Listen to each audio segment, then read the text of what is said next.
நமக்கு கணக்கு ஒப்புவிப்பார். நான் போன வாரத்தில் ஒரு விஷயத்தை சொன்னேன். உங்கள்கிட்ட இருக்கிறத மூல பாருங்கள், அப்புறம் தான் வரதை பற்றி யோசிக்கணும். நம்முடைய இருப்பு எப்படி இருக்குன்றது தான் முக்கியம். இல்லை என்கிற வார்த்தை இனி நம்முடைய அகராதியில் இருக்கக்கூடாது. உலகம் இல்லை என்று சொல்லுகிறது, இருக்கு என்று சொல்லுகிறது. இந்த இந்த இந்த வேஷமான உலகத்தில் நம்ம இருக்கிறவர்களாக வாழ தான் தேவன் நம்மை அழைச்சிருக்கிறார் அப்படின்றத நீங்கள் புரிந்து கொள்ளுங்கள் என்று போன வாரத்தில் நான் பேசியிருந்தேன். இதற்கு எலியாவின் நாட்களில் இருந்த தீர்க்கதரிசியுடைய மனைவியை குறித்து நிறைய பேசியிருந்தோம். சரி, இப்போ நம்ம காரியத்துக்கு போவோம். இப்போ சொல்ல வேண்டிய ஒரு காரியம், ஒரு நல்லா கவனிச்சுங்க. என்னுடைய இருப்பின் அளவை வைத்து தான் தேவன் எனக்கு கொடுக்கிற அளவின் முக்கியத்துவம் இருக்கிறது.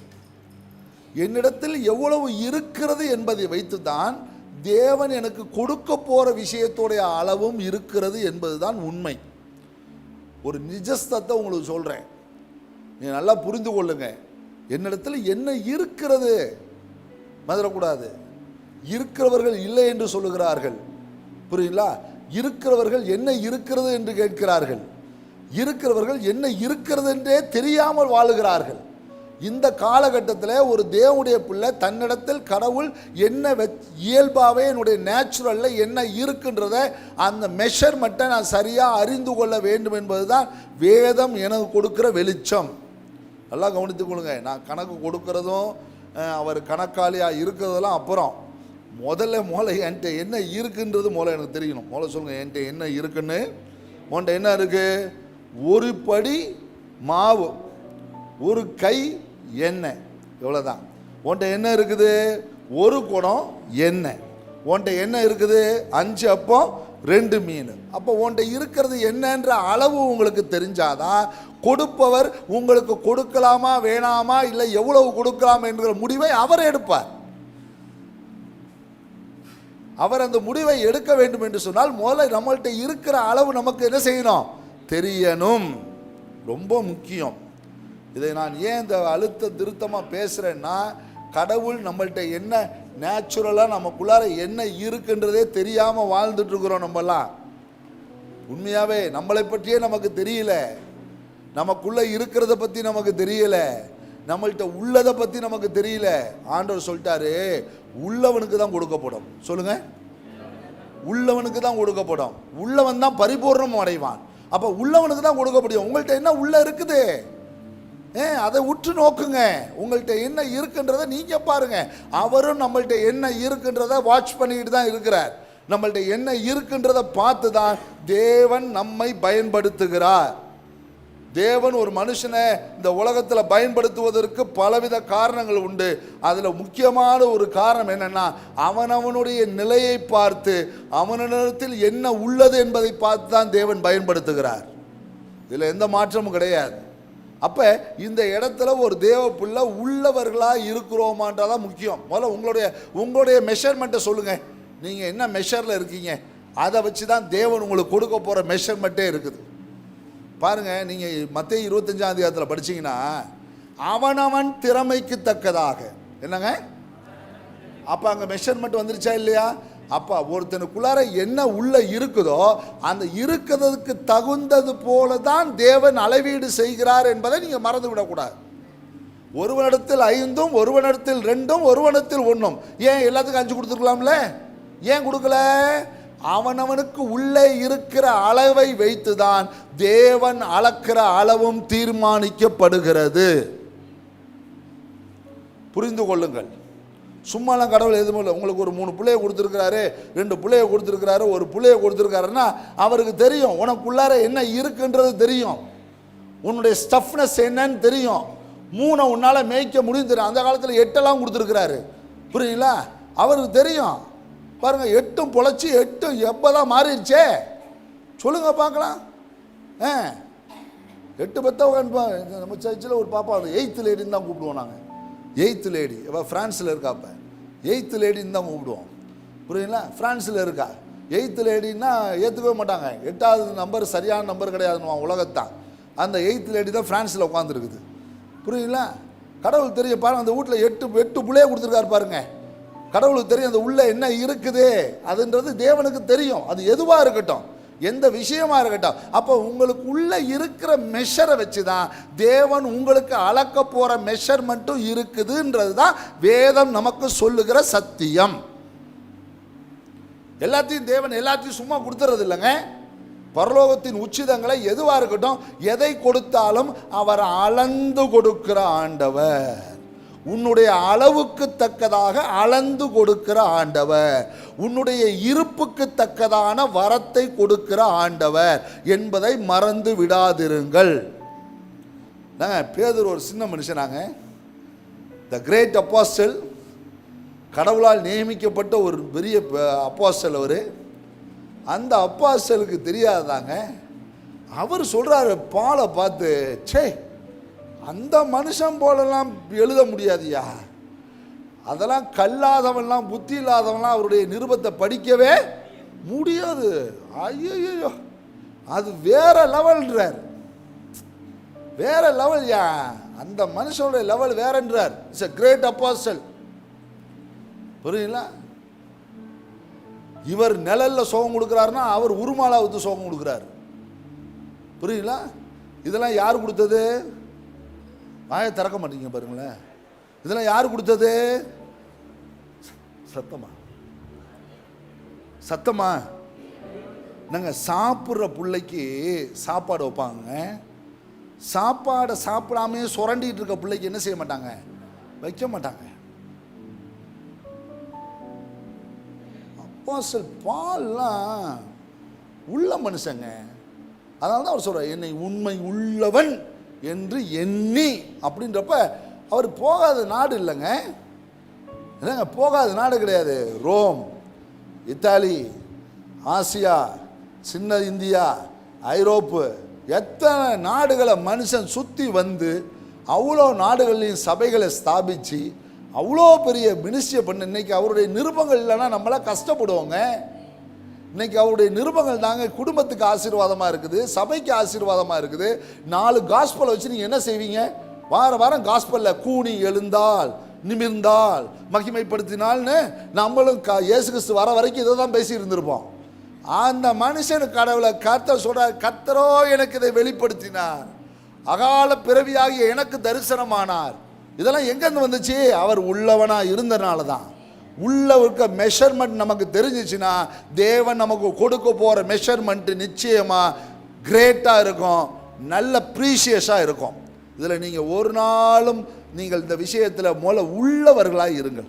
சொல்லுங்கள், என்ன வாங்க? உள்ளவர்களாக இருங்க. என்ன இருக்குதுன்னு உங்களுக்கு தெரியணும். புரியுங்களா? ஆண்டவரே என்னை அழைச்சிங்களே, என்னை பேர் சொல்லி அழைச்சிங்களே, உங்கள் புள்ள தானே நான்.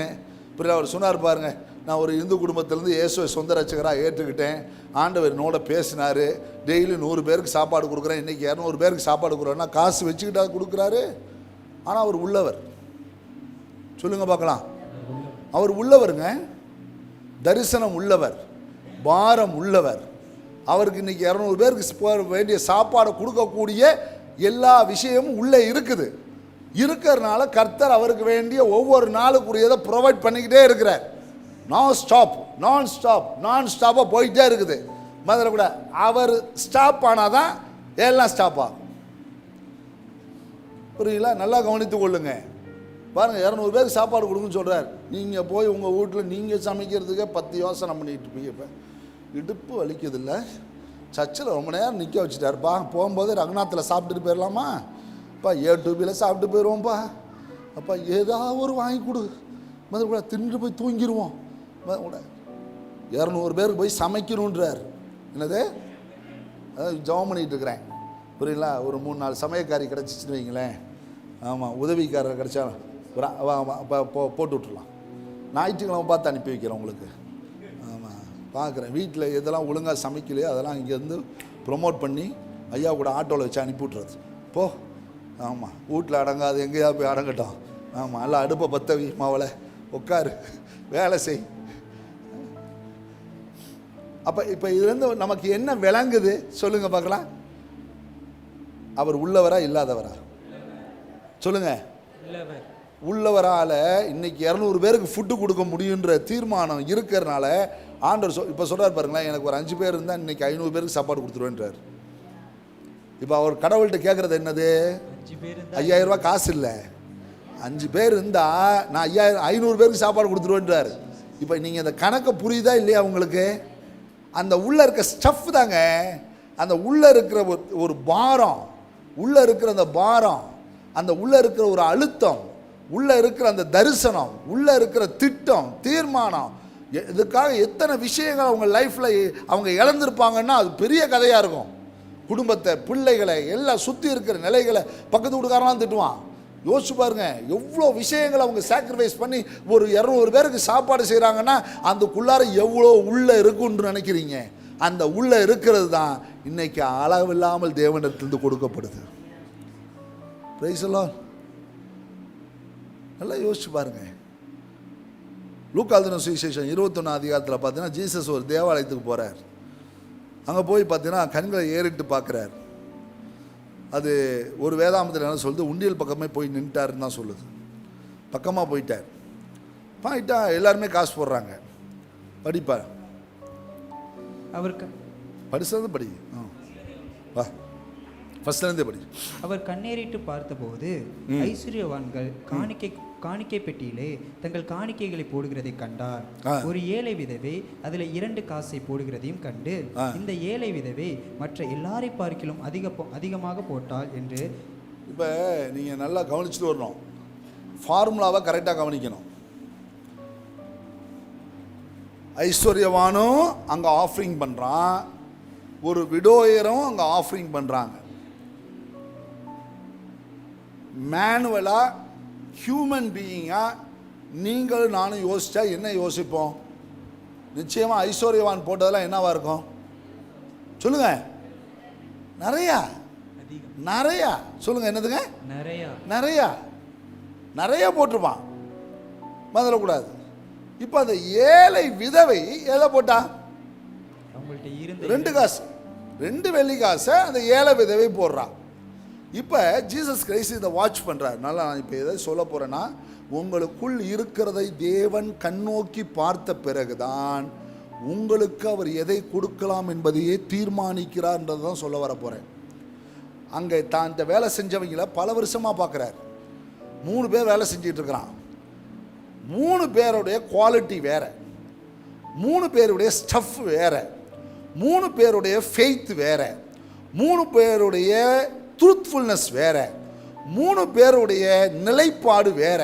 இந்த 3ஐயும் அந்த எஜமான் கவனித்து கொண்ட பிறகுதான், அந்த கவனிக்கும் பொழுது அவர்களுடைய திறமை அவருடைய கண்களுக்கு தெரிகிறது. திறமைக்கு தக்கதாய் அவனவனுக்கு கொடுத்தான் என்று வேதம் சொல்லுது.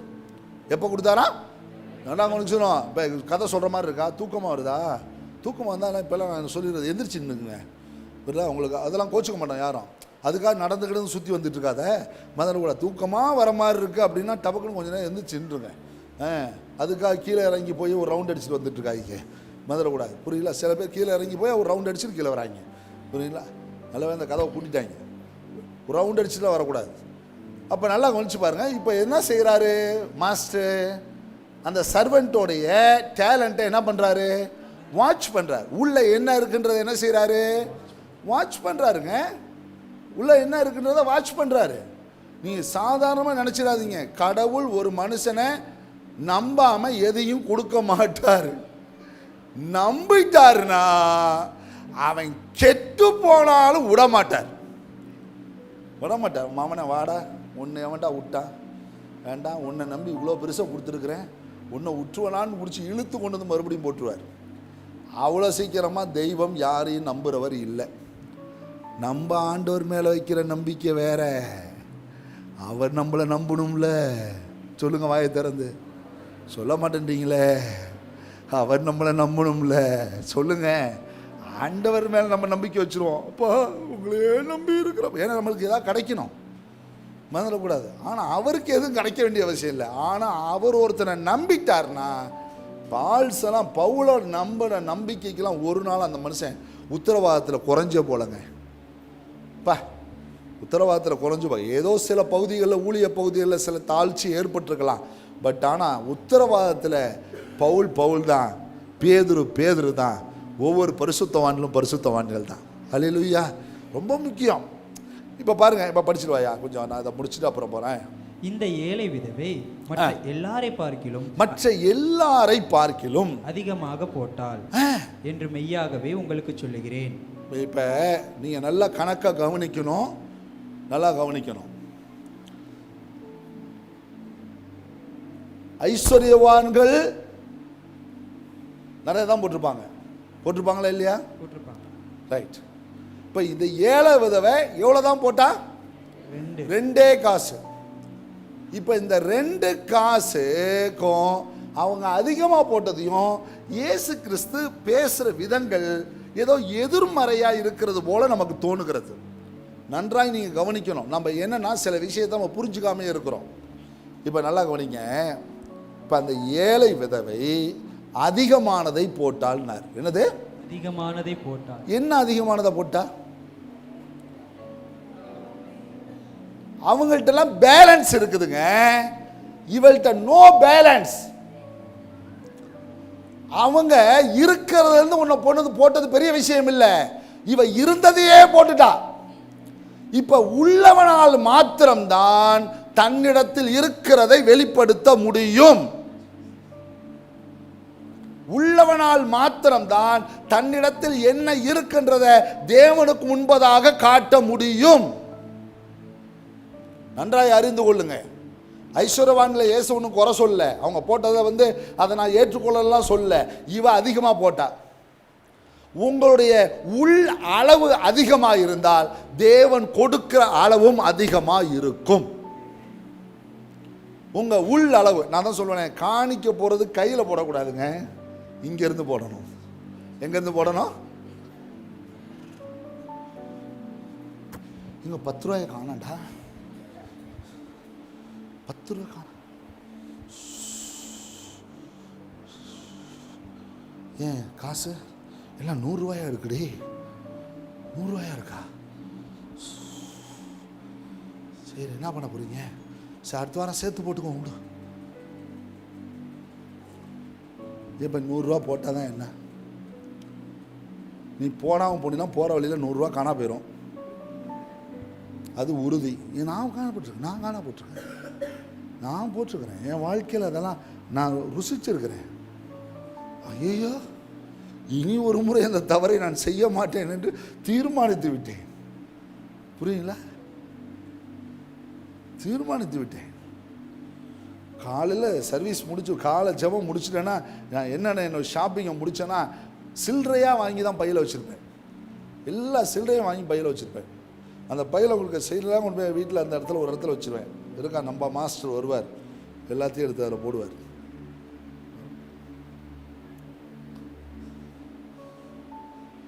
உள்ள இருக்கிறது தாங்க. ஏழை விதவைக்கு வீட்டில் தேவை இருந்திருக்குமா? இருக்காதா? இருந்திருக்கும். ஆனால் அவள் தன்னிடத்திலிருந்து எல்லாத்தையும் போட்டுட்டான்னு தான் வசனம் சொல்லுது. நான் போட்டுட்டான்னு சொல்கிறத காட்டிலும் தன்கிட்ட இருந்த எல்லாத்தையும் அவள் என்ன செஞ்சிட்டான்? காமிச்சிட்டான். தன்கிட்ட இருந்த உள்ளதை எல்லாத்தையும் என்ன செஞ்சிட்டான்? காமிச்சிட்டான். அப்போ உள்ளதெல்லாம் தேவனுக்கு தெரிந்தால் ஒழிய எனக்கு அளக்க போகிற அளவு இன்னதுன்னு எனக்கு தெரியாதுங்க. உங்களுக்கு தெரியுமா? அவள் தான் பிளஸடாக வீட்டுக்கு போகிறா. அவர்கள் எத்தனை கோடி போட்டிருந்தாலும் இவள் தன்னிடத்தில் உள்ளதை காட்டினபடியால் இவளே ஆசீர்வதிக்கப்பட்டவளாய் வீடு திரும்புகிறாள். பாருங்க, நீங்க கொடுக்கறது கூட இதயத்திலிருந்து கொடுக்கணுங்க. ஐயோ, இந்த மாசம் தசமபாகம் கொடுக்கணுமா? ஐயோ, காணிக்க போடணுமா? ஜெபிக்கணுமா? ஜெபிக்கிறது இதயத்திலிருந்து வரணுங்க. துதிக்கிறது இதயத்திலிருந்து வரணுங்க. ஜெபிக்கணுமா? ஜபமா 10 பாட்டு பாடலாமா? நேற்று நீ ஃபாஸ்டிங் பேர் வந்தீங்கன்னா தொலைஞ்சிருப்பேன். புரியுதா? என்னென்னலாம் மனசில் பாட்டு பாடிக்கிட்டு உட்காந்துருக்க, சினிமா பாட்டை. சில பேர் கனவு கண்ணனாவே வாழ்றான். சில பேர் யோசிச்சு பாருங்க. இப்போ இதில் என்ன விளங்குது? அவள் தன்னிடத்தில் உள்ளதை அந்த காணிக்கை பெட்டிக்கும் தேவ சமூகத்துக்கும் காட்டிவிட்டாள். தேவனிடத்தில் மறைக்கவில்லை. இதுதான் நிஜஸ்தமாக வரணும். இன்னைக்கு நீங்க நிறைய விஷயத்தை பெற்றுக்கொள்ளாததுக்கு காரணம் உங்கள்கிட்ட தேவனுக்கு முன்பதாக திறந்த வாழ்க்கை இல்லாததான் பிரச்சனை. தேவனுக்கு முன்பதாக ஒரு திறந்த வாழ்க்கை இல்லைங்க. எப்பா உன்ட்ட எவ்வளோப்பா இருக்குது தம்பி, உன்ட்ட எவ்வளோடா இருக்கு? 5 அப்பா 2 மீன் இருக்குது. இதான் திறந்த வாழ்க்கை. எப்பா தீர்க்கதரிசியம்மா, அம்மா உங்கள்கிட்ட என்னம்மா இருக்குது? ஒரு குடம் எண்ணெய் மட்டும்தான். ஏன் அந்த பஞ்ச காலத்தில் ஐயோ இதெல்லாம் இந்த ஆள்கிட்ட சொல்லக்கூடாதுயா, இந்த பாசம் இந்த ஒரு குடம் எண்ணெயும் தூக்கிட்டு போயிடுவான் அந்த ஆள், தோத்திரன்ட்டு மறந்துடக்கூடாது. புரியுதா? அப்படியா செஞ்சா? இல்லையே, என்னிடத்தில் இருப்பது ஒரு குடம் என்ன, என் கடனை அடைக்கணும். நான் என்ன செய்வேன்?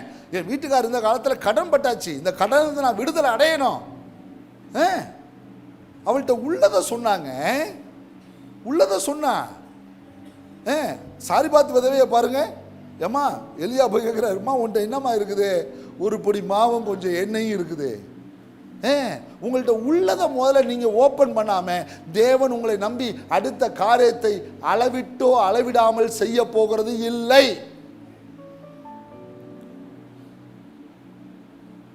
முதல்ல உள்ளவர்களாக இருங்க. சொல்லுங்க வாயை திறந்து. இந்த இருக்கிற இல்லை இல்லை வாயை திறந்து எப்போ பார்த்தாலும் இல்லை இல்லை இல்லை. டெய்லி காலையில் ஆண்டவருக்கு நாள் போய் இல்லை இல்லை இல்லை அப்படின்னு சொல்லிட்டு இருக்காதீங்க. புரியுங்களா? ஆண்டவரே நீங்கள் என்னை நல்லா வச்சுருக்கிறீங்க, நான் நல்லா இருக்கிறேன், நான் உள்ளவனாக இருக்கிறேன், என்கிட்ட இதெல்லாம் இருக்குது ஆண்டவரே அப்படின்னு சொல்லுங்க. எப்போ பார்த்தாலும் புடவை இல்லை மறக்கூடாது, எப்போ பார்த்தாலும் சுடிதார் இல்லை மறக்கூடாது, எப்போ பார்த்தாலும் காசு இல்லை, சர்க்கரை இல்லை, மாவு இல்லை, அது இல்லை இது இல்லை, இப்படியே டெய்லி அழுதுகிட்டு இருந்தா கடவுள் நம்மளை நம்பி என்னதான் செய்ய போறாரு? உள்ளவர்களா இருங்க. உள்ளவன் எவனும் பரிபூர்ணம் அடைவான், உள்ளவன் எவனுக்கும் கொடுக்கப்படும். இப்ப அந்த எஜமான் மேத்யூ 25th சாப்டர்ல என்ன கவனிச்சிருப்பாரு நினைக்கிறீங்க? என்ன நினைச்சிருப்பாரு நினைக்கிறீங்க? இந்த 3 பேரையும் வாட்ச் பண்ணியிருக்காரு. என்ன செஞ்சிருக்காரு? சொத்தையே வித்து கொடுத்துட்டு போறாருங்க. என்னதுங்க? தன் ஆஸ்தியை விற்று 3 வேலைக்காரனும் கொடுத்துட்டு போறார். இப்ப நல்லா இப்படி கவனிச்சுங்க. தன்னிடத்துல இருக்க எல்லாத்தையும் விட்டு யார்கிட்ட கொடுத்துட்டு போறாரு? 3 வேலைக்காரன்ட்ட. அப்ப 3 வேலைக்காரனுக்கு ஒரே மாதிரி கொடுத்தாரா வெவ்வேறு மாதிரி கொடுத்தாரா? வெவ்வேறு மாதிரி. பச்சாபாதம் உள்ளவரா ஆண்டவரே? பாரபட்சம் பார்க்கிறவரா? இல்ல, உன் அளவுக்கு ஈடாக உனக்கு அளக்கப்படும். உன் அளவுக்கு ஈடாக தான் உனக்கு அளப்பாரு. உன் குண்டா பெருசா இருந்தா நிறைய ஊத்துவாரு, உன் குண்டா சொம்பு மாதிரி இருந்துச்சுன்னா கொஞ்சமா தான் ஊத்துவாரு. ஹல்லேலூயா. மனசு தாங்க பெருசா இருக்கணும். ஹல்லேலூயா. மனசு பெருசா இருக்கணும். எப்போதுமே குறுகின கண்ணோட்டம், குறுகின சிந்தை, சின்ன சின்ன வட்டம் போட்டு இதான் வாழ்க்கை, இவங்கள யாரும் கிடையாது, நான் மட்டும்தான் இப்படி இந்த குறுகின நிலையில வாழும்போது உன்னை நம்பி எப்படி தேவன் அளவில்லாமல் கொடுப்பார்?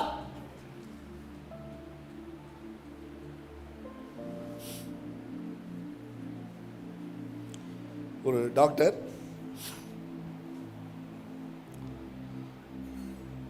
கிறிஸ்துவ ஒரு டாக்டர் நல்லா படித்த அந்த தம்பி ஒரு நல்ல நிலைமையில் இருக்காப்புல.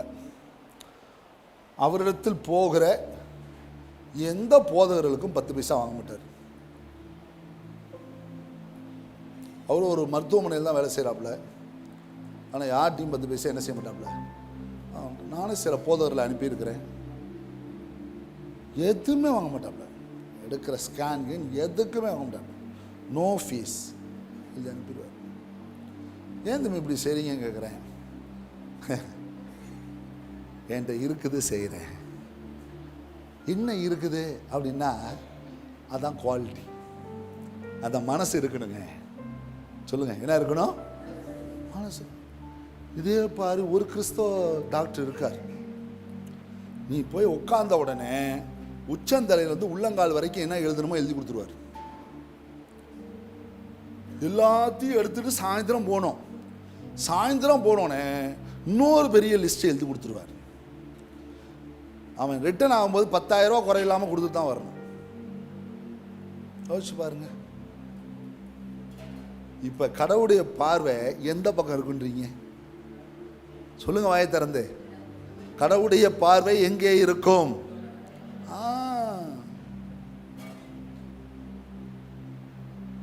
காலேபூரில் ஒரு நர்ஸ் பெண் இருக்கா. விடுமுறை நாட்களில் தன்னால் முடிஞ்ச சில மருத்துவ காரியங்களை எடுத்துக்கிட்டு கிராமங்களுக்கு போய் கிராம மக்களை சந்தித்து அவர்களுக்கு மருத்துவ உதவி செய்து அவங்களுக்கு சுவிசேஷத்தை பிரசங்கிச்சு சில கிராமங்களில் இன்னைக்கு சபைகள் வந்துருச்சுங்க. வந்துருச்சு. சில கிராமங்களில் சபைகள் வந்துருச்சு. What reason? என்ன காரணம்?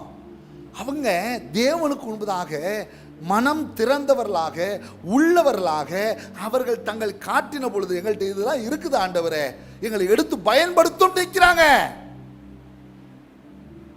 எங்கள்கிட்ட இதெல்லாம் இருக்குது ஆண்டவரே, எடுத்து பயன்படுத்தும்.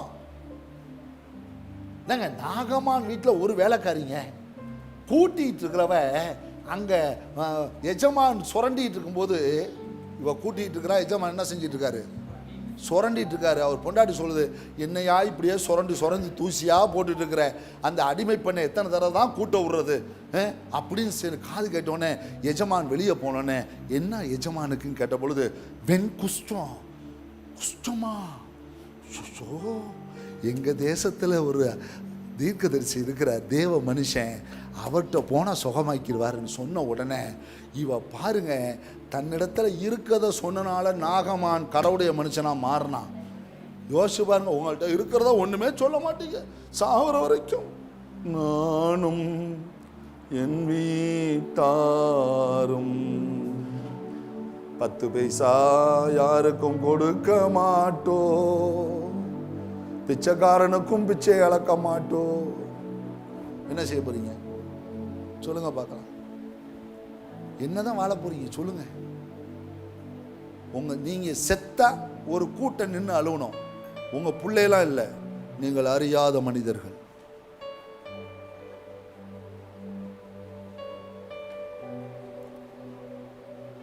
உங்கள்ட்ட இருக்கிறத சொல்லுங்க. உங்கள்ட்ட காசு பணத்தை வச்சு என்னங்க பண்ண போறீங்க? உங்களால் என்னதான் செய்ய முடியும் சொல்லுங்க பார்க்கலாம். ஏன்னா போகும்போது ஒரு புரோட்டா ஒரு சிக்கன் பிரியாணி சாப்பிட்டு போங்க, அடுத்த பிளேட் வாங்கினோன்னே தவட்டி போயிடும், தூக்கி போட்டு போயிடுவீங்க. முடிஞ்சா அப்படியே கட்டிட்டு போங்க, சரி அதை வச்சு நைட்டு சாப்பிடுங்க. புரியுங்களா? எத்தனை நாளைக்கு தான் பிரியாணி தின்னுவேன் சொல்லு? இல்லை எத்தனை நாளைக்கு தான் விரும்பினதை வாங்கி போட்டுக்குவேன் வச்சுக்க. இதனால கண் பார்க்கிறதுனால் திருப்தி அடையுமோ, காது கேட்டதினால் திருப்தி அடையுமோ, வாய் புசித்ததினால் திருப்தி அடையுமோ, உடல் தன் இச்சித்ததினால் திருப்தி அடையுமா? நத்திங். உனக்குள்ள இருக்க சம்திங் என் ஆண்டவருக்கு தேவை. உனக்குள் இருக்கிறதை நீ அறியாத பட்சத்திலே எப்படி தேவன் உன்னை நம்பி ஆசீர்வாதமான மழையை பெய்ய பண்ணுவார்? உன்னை நம்பி எப்படி ஒரு மேன்மைக்குள்ளார உன்னை வழி நடத்துவார்? உன்னை நம்பி ஒரு ராஜ்யத்தை கொடுப்பார், ஒரு கட்டடத்தை கொடுப்பார், ஒரு ஆசீர்வாதத்தை கொடுப்பார். எப்படி கொடுப்பார் யோசிச்சு பாருங்க. 8 வருஷமா முள்ளு முளைச்சு போய் கிடக்குது, அந்த பக்கம் போக வருவேன், ஒரு உணர்வு வரல எனக்கு. ஆண்டவர் 2-3 வருஷத்துக்கு முன்னாடி பேசுறாரு, வேண்டாம் காசு கொடுத்ததுக்குரிய துமுறாடாது அப்படின்ற மாதிரி. ஐயோ கற்றா அப்படின்னாரு. ஆண்டவரே கையில் இருப்பு இல்லையே, உன்ட்ட என்னடா இருக்குது, இருக்கத விதடான்னாரு. கரெக்டாக கொண்டு வந்து விட்டாரு. புரியுங்களா? அவன் சாஜ அவன் சொல்லிட்டான், நான் கட்டுறேன் பாஸ் சார், நீங்கள் முடிச்சுட்டு காசை கொடுங்கன்னு. புரியுங்களா? முழு காம்பவுண்ட் சுவரை போட்டு முடித்தோம். புரியுங்களா? நினச்சி பாருங்க, மீதத்தையும் எடுத்தோம். இப்போ அங்கே ஆலயம் அங்கே சர்ச்சு பில்டிங் கட்ட சொல்லி மக்கள் என்னை தொல்லை பண்ணுறாங்க. அதான் கூட நீங்கள் திருச்சியிலேருந்துலாம் அமௌண்ட் கூட வர வேணாம், நாங்கள் ரெடி பண்ணுறோன்றாங்க. எங்கள்கிட்ட இருக்குது பாஸ் சார், நீங்கள் கேட்க மாட்டேன்றீங்கன்றாங்க. நான் என்ன செய்யணுமா? பழக்கமே இல்லையே. புரியல?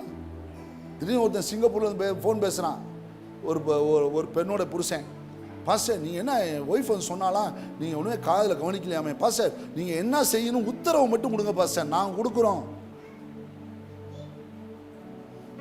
அவர்கள் உள்ளவர்கள். நான் ஒன்றுமே சொன்னதில்லை. பார்த்தீங்கன்னா திடீர்னு ஒரு நாள் பார்த்தீங்கன்னா எல்லாம் அந்த இடத்துல போகிறாங்க, முதலக்கூடாது. திடீர்னு பார்த்தீங்கன்னா அந்த கிராமத்துக்கே கூப்பிட்டு என்ன சிக்கன் பிரியாணியை போட்டீங்க ரீனா, என்ன போட்டீங்க அந்த கிராமத்துக்கு கூப்பிட்டு அன்னைக்கு சிக்கன் பிரியாணியா கிறிஸ்மஸ் அப்போ, ஆமாம், எல்லா கிராமத்தையும் வர வச்சு அந்த கிராமத்து மேலே சுற்றி வர வச்சு சாமினா போட்டு தண்டை அடித்து எல்லாத்துக்கும் பார்த்தீங்கன்னா சிக்கன் பிரியாணி, அப்புறம் வேறு ட்ரெஸ் எடுத்து கொடுத்தீங்களா அந்த கிராமத்து மக்களுக்கெல்லாம் புடவை எடுத்து கொடுத்து. இதெல்லாம் நாங்கள் செய்யலை, சபையே செய்யுது. இதுகள்கிட்ட கூவி கூவி இந்த உண்டியலை ஒப்பி கொடுது, இந்த உண்டியலை ஒப்பி கொடுது, இந்த உண்டியலை ஒப்பி கொடுது. இந்த பேர் எழுதாமல் அப்படியே திருட்டு புள்ள வர மாதிரி வந்து அப்படி வச்சுட்டு போயிடுது. கீழே பார்த்தா பேர் இருக்க மாட்டேங்குது. நமக்கு அளவு தெரியாது. எத்தனை வருஷமாக இந்த ஆடை மேய்ச்சிக்கிட்டு இருக்கிறோம், தெரியாது. இவன் கேட்பான், பேர் எழுதாமல் இருக்க பாஸ்டர். நான் சொல்வேன், XY பேர் போடு அப்படி. எப்படி பாஸ்டர் தெரியும்? எனக்கு தெரியும், நீ எழுது. நீ எந்த அளவினால் அளக்கிறியோ அந்த அளவினால் உனக்கு அளக்கப்படும். உன் அளவு சரி, உன்கிட்ட இருக்கிற அளவே உனக்கு தெரியாத பட்சத்தில் கர்த்தர் எப்படி உனக்கு கொடுக்குற அளவு தெரியும் உனக்கு? இன்னைக்கு கர்த்தர் ஏன் உன்னை நம்பி நிறைய கொடுக்கணும் ஆசைப்பட்டு கொடுக்க முடியலன்னா உன்னுடைய அளவு சரியில்லை, உன் உள்ளம் சரியில்லை. உன் உள்ளம் தேவனுக்கு உண்பதாக திறந்ததா இல்லை, கபடமும் சூதும் வாதும் நிறைந்ததா கிடக்குது. உன் உள்ளம் தேவனுக்கு உண்பதாக தெளிந்த நீரோடையா இருந்தா கர்த்தர் உன்னை நம்பி இன்னும் மேன்மையான ஆசீர்வாதங்களை கொடுப்பார். உள்ளவனுக்கு தான் ஐயா கொடுக்கப்படும், உள்ளவனுக்கு தான் பரிபூரணம் அடைவான். ஏன் விருத்தி இல்லை, ஏன் வளர்ச்சி இல்லை, ஏன் எனக்கு மட்டும் ஏன் இப்படி நடக்குது, எனக்கு மட்டும் எப்படி? ஒண்ணு நீ உள்ளவனாயிரு, உள்ளவனாயிரு. உனத்துல இன்னும் இருக்கு. போன வாரத்தை சொன்னேன், அறிஞ்சுங்கன்னு சொன்னேன். நீங்க இருந்தாலும் அந்த அறிஞ்சதை அவருக்கு காட்டுங்க. அந்த எஜமான் 3 பேரையும் வாட்ச் பண்ணா, 3 பேருடைய ஸ்டஃப் அவங்களுடைய லெவல் தெரிஞ்சிச்சு. ஒருவனிடத்திலே 5, ஒருவனிடத்திலே 2, ஒருவனிடத்திலே 1 கொடுத்தார். பிரைஸ் தி லார்ட், ஹல்லேலூயா. பெற்றுக்கொள்ள ஆசை, ஆனால் நம்மிடத்தில் இருக்கிற அளவு உள்ளவைகளிலே நமக்கு இருக்கிற நிலைப்பாடிலே உண்மை இல்லை. பெற்றுக்கொள்ள ஆசை இருந்து பத்தாதுங்க, உள்ளதில் உண்மை தேவைங்க. அந்த விதவிட்டு இருந்த உண்மை தாங்க அவளை ஆசீர்வதிச்சிச்சு. ஒரு சிறு பையன்ட்டு இருந்த உண்மை தாங்க அங்கே 5000 பேர் ஆசீர்வதிச்சிச்சு. அந்த சாரிபாத்துடைய விதவை வீட்டில் இருந்த அந்த உண்மை தாங்க, இருந்த மாவெல்லாம் கிடையாதுங்க, அங்கே இருந்த உண்மை தாங்க அந்த பஞ்சகாலம் முடிகிற வரைக்கும் அவளையும் அவள் வீட்டாரையும் ஏன் போயிருந்த ஊழியக்காரனையும் ஆசீர்வதிச்சிச்சு. யோசிச்சு பாருங்க. தீர்க்கதரிசி அந்த பெண்ணிட்ட இருந்த உண்மை இதாங்க இருக்குதுன்னு சொன்னதுனால அந்த உண்மை அவ கடனே அடைக்கக்கூடிய வழிக்கு அவளை கொண்டு வந்துருச்சு. யோசிச்சு பாருங்க. இங்க உண்மை உள்ளதுன்னு சொல்றீங்கல்ல, அந்த உண்மையை கொண்டு வாங்க, ரியாலிட்டியை கொண்டு வாங்க. திஸ் இஸ் இந்த ஆண்டு ரேண்டே தான் இருக்கு. Praise the Lord.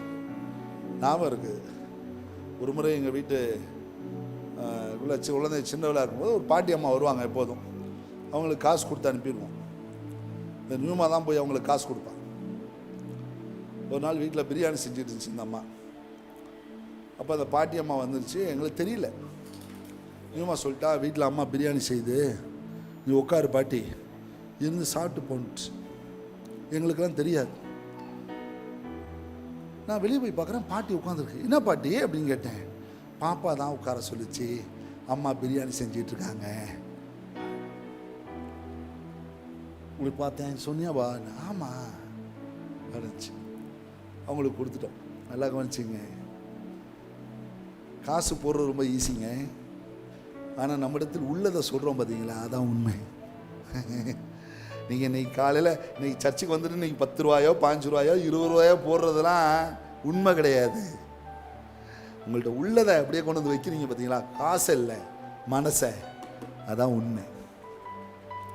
இதுதான் ஆண்டவர் எதிர்பார்க்குறார். ரொம்ப முக்கியங்க. நம்ம அக்கௌண்டபிளாக இருக்கிறது முன்னாடி நம்மள்கிட்ட உள்ளதை உண்மையாக ஒற்றுக்கொள்ளுகிற பழக்கம் இருந்தால் ஏற்றுக்கொள்ளக்கூடியதும் ஆசீர்வாதமாக இருக்கும். மறந்து விடாதீர்கள். Please stand up. எழுந்திருப்போம்.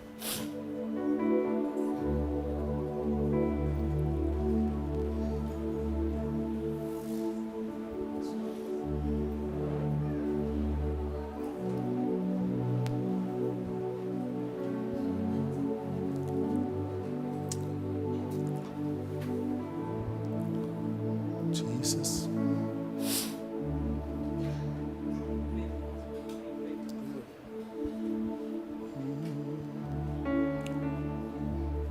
உன்னதரே உம்மறைவில் தங்கி வாழ்கிறேன், வல்லவரே உம் நிழலில் புகுந்து கொள்கிறேன். அடைக்கலமும் கேடகமும் நீரே எனக்கு, புகலிடமும் தஞ்சமும் நீரே எனக்கு. புகலிடமும் தஞ்சமும் நீரே எனக்கு. மறைவிடமே என் உறைவிடமே, நான் நம்பியுள்ள என் கண்மலையே.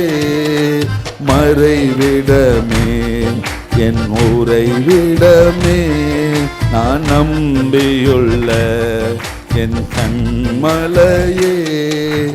உன்னதரே உம்மறைவில் தங்கி வாழ்கிறேன், வல்லவரே உம் நிழலில் புகுந்து கொள்கிறேன். அடைக்கலமும் கேடகமும் நீரே எனக்கு, புகலிடமும் தஞ்சமும் நீரே எனக்கு. புகலிடமும் தீங்கு நாட்களில் என்னை மறைத்துக் கொள்கிறேன், உம் கூடாரத்தில் ஒளித்து வைக்கிறீர். தீங்கு நாட்களில் என்னை மறைத்துக் கொள்கிறேன், உம் கூடாரத்தில் ஒளித்து வைக்கிறீர். கேடகம் நீரே என் மகிமையும் நீரே, தலை நிமிர்ந்திட காரணர் நீரே. கேடகம் நீரே என் மகிமையும் நீரே, என் தலை நிமிர்ந்திட காரணர் நீரே. மறைவிடமே என் உறைவிடமே, நம்பியுள்ள என் கண்மலையே.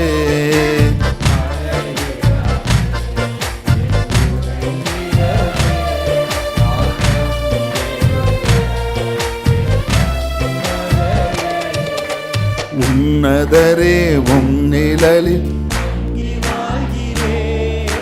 வல்லவரே உம் நிழலில் புகுந்து கொள்கிறேன். அடைக்கலமும் கேடகமும் நீரே எனக்கு, புகலிடமும் தஞ்சமும் நீரே எனக்கு. புகலிடமும் உம்மை நோக்கி கூப்பிடும் போது எனக்கு இறங்கி பதில் கொடுக்கிறீர். நான் உம்மை நோக்கி கூப்பிடும் போது எனக்கு இறங்கி பதில் கொடுக்கிறீர். ஆபத்து நேரம் என்னோடு இருக்கிறீர், நீ தப்புவிக்கிறீர், கனப்படுத்துகிறீர். ஆபத்து நேரம் என்னோடு இருக்கிறீர், தப்புவிக்கிறீர், கனப்படுத்துகிறீர். என் மறைவிடமே என் உறைவிடமே, மலையே.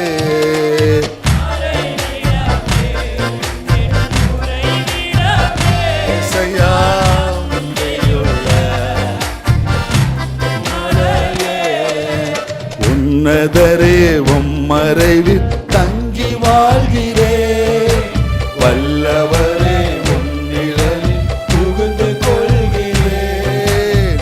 அடைக்கலமும் கேடகமும் நீரே எனக்கு, புகலிடமும் தஞ்சமும் நீரே எனக்கு.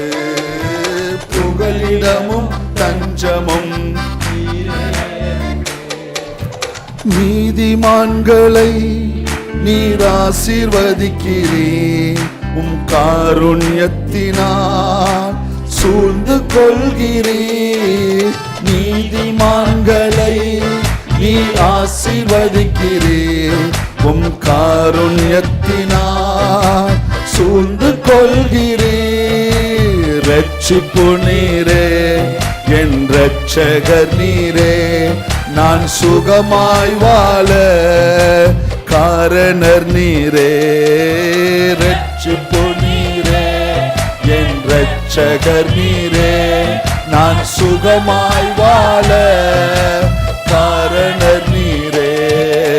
மறைவிடமே, என் உறைவிடமே, நான் நம்பியுள்ள என் கண்மலையே.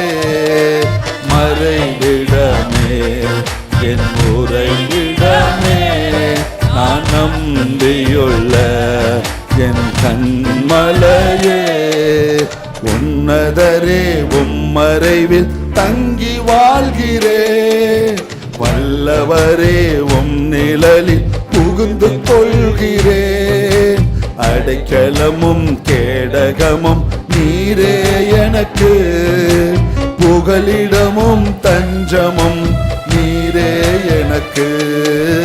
புகலிடமும் தஞ்சமும் நீரே எனக்கு. புகலிடமும் தஞ்சமும் உள்ளதை உள்ளதென்றும் இல்லாததை இல்லாததென்றும் சொல்லுங்கள். மற்ற அனைத்தும் தீமையினால் உண்டாயிருக்கும் என்று நான் உங்களுக்கு சொல்லுகிறேன். பொய்யானை இடாதிருங்கள், பரிச்சேதம் சத்தியம் பண்ணாதிருங்கள், வானத்தின் மீது சத்தியம் பண்ணாதிருங்கள், அது தேவனுடைய சிங்காசனம். பூமியின் மீது சத்தியம் பண்ணாதிருங்கள், அது தேவனுடைய பாதப்படி. எருசலேம் மீது சத்தியம் பண்ணாதிருங்கள், அது தேவனுடைய சிங்காசனம். ஹல்லேலூயா. உங்கள் உள்ளத்தில் உள்ளதை உண்மையாக சொல்லுங்கள். உங்கள் உள்ளத்தில் உள்ளதை தேவனுக்கு வெளிப்படுத்துங்கள். அவர் உங்கள் உள்ளத்தின் அளவின்படியே உங்களுக்கு அளவிடுவார். ஹல்லேலூயா, ஹல்லேலூயா. அந்த 3 வேலைக்காரர்களும் அந்த எஜமான் கவனித்து கொண்டே இருக்கிறார். காலங்கள் வந்தது. அவனவன் திறமைக்கு தக்கதாய் 5, 2, 1 கொடுக்கப்பட்டது. ஹல்லேலூயா. உள்ளவர்களாய் இருங்கள், உண்மை உள்ளவர்களாய் இருங்கள், ஒழுக்கம் உள்ளவர்களாய் இருங்கள். உள்ளவைகள், உண்மை உள்ளவைகள் எவைகளோ, ஒழுக்கம் உள்ளவைகள் எவைகளோ, நீதி உள்ளவைகள் எவைகளோ, கற்புள்ளவைகள் எவைகளோ, புண்ணியம் எதுவோ, புகழ் எதுவோ, இதையே சிந்தித்து கொண்டிருங்கள். அப்பொழுது சமாதானத்தின் தேவன் உங்களோடு கூட இருப்பார். கையை வைத்து ஜெபம் பண்ணுங்க. ஆவியானவரே, பரிசுத்த ஆவியானவரே, உள்ளவர்களாக இருக்கணும்ப்பா. எங்கள் ஹார்ட்டில் இருக்கிறது தான்ப்பா எங்கள் மவுத்துக்கு வரணும். எங்கள் ஹார்ட்டில் இருக்கிறது தான்ப்பா எங்கள் கைக்கு வரணும். நாங்கள் உள்ளவர்களாக இருக்க எங்களுக்கு உதவி செய்யுங்க ஆண்டவர், உதவி செய்யுங்கப்பா. நாங்கள் இன்னைக்கு பரிபூர்ணம் அடையாமல் இருக்கிறோம்ப்பா. எங்கள்கிட்ட இருக்குது, எங்களுக்கு கிடச்சிருக்குது, ஆனால் அதனால எங்களுக்கு ஒரு சமாதானம் இல்லை, அதனால எங்களுக்கு ஒரு நிம்மதி இல்லை. பரிபூர்ணம் அடையலைப்பா. நாங்கள் பரிபூர்ணம் அடையலை. ஏன்னா நான் உள்ளவனா இல்லையே, உண்மை உள்ளவனா இல்லையே. என்கிட்ட இதான் இருக்குது ஆண்டவரேன்னு சொல்லக்கூடிய இருதயம் இல்லையே, கொடுக்கிற இருதயம் இல்லையே. நீ எந்த அளவினால் அளக்கிறாயோ அந்த அளவினால் நீ 1 மணி நேரம் ஜெபம் பண்ணினா கர்த்தர் அந்த 1 மணி நேரத்துக்குரிய பலனை தான் உனக்கு தரார். ஹல்லேலூயா. ஆனா ஐயோ ஜெப நேரம் பத்தலையே, இன்னும் நான் ஜெபிக்கணுமே அந்த உள்ளத்துல ஏங்குறானே, அவனுக்கு அளவில்லாமல் கொடுக்கிறார். ஹல்லேலூயா. நீ எதை அளவிடுகிறாயோ அது அளவிடப்படும். நீ உள்ளத்தில் எதை அளவிடாமல் தேவனுக்கு திறந்தவனாய் இருக்கிறாயோ உனக்கும் எல்லாம் திறந்ததாய் வானத்தின் பலகணிகளை திறந்து இடம் கொள்ளாமல் போக மட்டும் உன்னை ஆசீர்வதிப்பேன் என்று என்னை சோதிச்சு பாருன்றார். ஹல்லேலூயா, ஹல்லேலூயா. ஜெபிங்க, உண்மையா உண்மை உள்ளவர்களாக இருங்க. தேவ சமூகத்தில் உங்க பிளெஸிங்ஸ் உங்க ஃபேமிலி மட்டும் இல்லை, உங்க ஜெனரேஷனே ஆசீர்வதிக்கணும். ஹல்லேலூயா. உங்க பரிபூர்ணம் நிரம்பணும். அவனுக்கு பரிபூர்ணம் உண்டாக ஆசீர்வதிப்பேன்னு சொல்றாரு. அவனுக்கு பரிபூர்ண நன்மை கட்டளையிடுவேன்றார். இதெல்லாம் சும்மா வராது. உள்ளத்தில் உள்ளதெல்லாம் தேவனுக்கு உண்பதாய் வெட்ட வெளிச்சமாய் இருப்பதாக, உள்ளத்தில் உள்ளதெல்லாம் என் தேவனுக்கு உண்பாய் திறந்த புத்தகமாய் இருப்பதாக, உள்ளத்தில் உள்ளதெல்லாம் நான் தேவனுக்கு உண்பதாக கொண்டு போய் செலுத்துறவனாய் இருப்பேனாக. அந்த 2 காசை கொண்டு வந்தா. அவன்லாம் இருக்கிறதிலிருந்து கொண்டு வந்தான், அவள்கிட்ட இருந்ததையே கொண்டு வந்துட்டான். இதை தான் கேட்கிறார் கர்த்தர். அவன் இருக்கிறத கொண்டு வந்தாங்க, அவங்க எல்லாம் இருந்ததை இருக்கிறதுல கொண்டு வந்தாங்க. ஆனால் இவ்வளோ தாண்டி இருந்ததையே கொண்டு வந்துட்டான். இதுதான் உன்னிடத்தில் இருப்பது என்ன. டெய்லி ஆண்டவர் நம்மள்ட்ட கேட்பார், உன்னிடத்தில் என்ன இருக்குது, உன்னிடத்தில் இருக்கிறது என்ன, அதை வெளிப்படுத்துன்னு சொல்லுவார். ஓப்பனாக பேசுங்க, ஆண்டவர்கிட்ட ஓப்பனாக பேசுங்க, பரிபூர்ணம் உண்டாகும். அப்படியே ஜெபம் பண்ணுவோம். பரிசுத்த ஆவியானவரே, இந்த நேரத்தில் எங்களோடு இடைப்படுகிற வார்த்தைகளுக்காக ஸ்தோத்திரம். எங்களோடு நீங்கள் இடைப்பட்ட வார்த்தைக்காக ஸ்தோத்திரம். ஆண்டவரே, எங்களிடத்தில் இருப்பதை வைத்து தான் வரவுப்பா. எங்கள்கிட்ட இருப்பதை வச்சு தான் நீங்கள் வரத்தை கொடுக்குறீங்க. ஆண்டவரே கர்த்தாவே, இருக்கிற நிலம் ஆண்டவரே, எவன் ஆண்டவரே நீர் பாய்ச்சுகிறானோ அவனுக்கு நீர் பாய்ச்சப்படும். எவன் விதைக்கிறானோ அவனுக்கு விதைகள் கொடுக்கப்படும். ஹல்லேலூயா, ஹல்லேலூயா. ஆவியானவரே, எங்களுக்கு உதவி செய். திருச்சபை மக்களுக்கு உதவி செய், ஊழியர்களுக்கு உதவி செய். உங்களுடைய மகிமையை வெளியரங்கமாக்குங்க, பலப்படுத்துங்க, காத்துக்கொள்ளுங்க. இயேசுவின் நாமத்தை வேண்டிக் கொள்கிறோம் பிதாவே. நாத்துமாவே கர்த்தரை ஸ்தோத்திரி, உலகமே பரிசுத்த நாமத்தை ஸ்தோத்திரி. நாத்துமாவே கர்த்தரை ஸ்தோத்திரி, அவர் செய்த சகல உபகாரங்களை மறவாதே. ஆமென். பிதாவாகிய தேவனுடைய அன்பும் கர்த்தராகிய இயேசு கிறிஸ்துவின் கிருபையும் தூய ஆவியாருடைய அன்னுடைய ஐக்கியமும் பாதுகாப்பும் பராமரிப்பும் நம் அனைவரோடும் உலகம் முழுக்க சகல பரிசுத்தவான்களோடும் சதா காலம் இருப்பதாக. ஆமென். ஹல்லேலூயா, ஹல்லேலூயா. God bless you, God bless you, God bless you, God bless you. பெண் பிள்ளைகள்